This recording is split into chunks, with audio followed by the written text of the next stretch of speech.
विधानसभा चुनाव की तारीखों के ऐलान के साथ ही राज्य की सियासत में जबरदस्त हलचल मच गई है।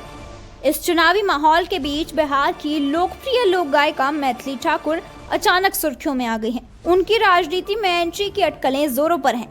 दरअसल बीते रविवार को केंद्रीय गृह राज्य मंत्री नित्यानंद राय और बीजेपी के बिहार प्रभारी विनोद तावड़े ने मैथिली ठाकुर से मुलाकात की।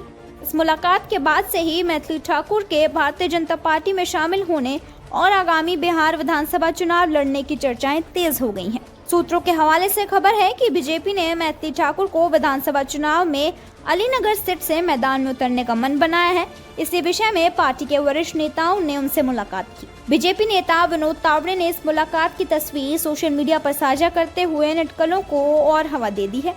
उन्होंने अपने ट्वीट में लिखा कि वर्ष 1995 में जब बिहार में लालू राज आया, तब जो परिवार बिहार छोड़कर चले गए, उस परिवार की बेटी सुप्रसिद्ध गायिका मैथिली ठाकुर जी अब बदलते बिहार की रफ्तार को देखकर फिर से बिहार आना चाहती हैं। तावड़े ने आगे कहा कि आज गृह राज्य मंत्री नित्यानंद राय जी और मैंने उनसे आग्रह किया कि बिहार की जनता के लिए और बिहार के विकास के लिए उनका योगदान बिहार का सामान्य आदमी अपेक्षित करता है और वे उनकी अपेक्षाओं को पूरा करें। इस महत्वपूर्ण मुलाकात और बीजेपी नेता के ट्वीट पर मैथिली ठाकुर की प्रतिक्रिया भी आई।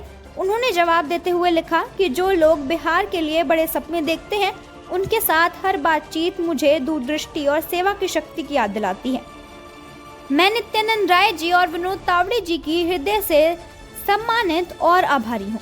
आपको बता दें कि लोक संगीत की दुनिया में मैथिली ठाकुर एक बड़ा नाम है। उनकी लोकप्रियता युवाओं के बीच खासी अधिक है और निर्वाचन आयोग ने भी उन्हें बिहार का स्टेट आइकन बनाया हुआ है। यही वजह है कि उनकी राजनीतिक एंट्री की खबर को बीजेपी के लिए एक बड़ा गेम चेंजर माना जा रहा है। अगर मैथिली ठाकुर अलीनगर सीट से चुनाव लड़ती हैं, तो यह सीट इस चुनाव की सबसे हॉट सीटों में से एक बन सकती है। हालांकि बीजेपी या मैथिली ठाकुर की तरफ से उनकी उम्मीदवारी को लेकर अभी तक कोई आधिकारिक घोषणा नहीं की गई है, लेकिन नेताओं की मुलाकात और उनके सोशल मीडिया पोस्ट से यह संकेत साफ है कि बिहार की राजनीति में जल्द ही एक नया और युवा चेहरा दिख सकता है।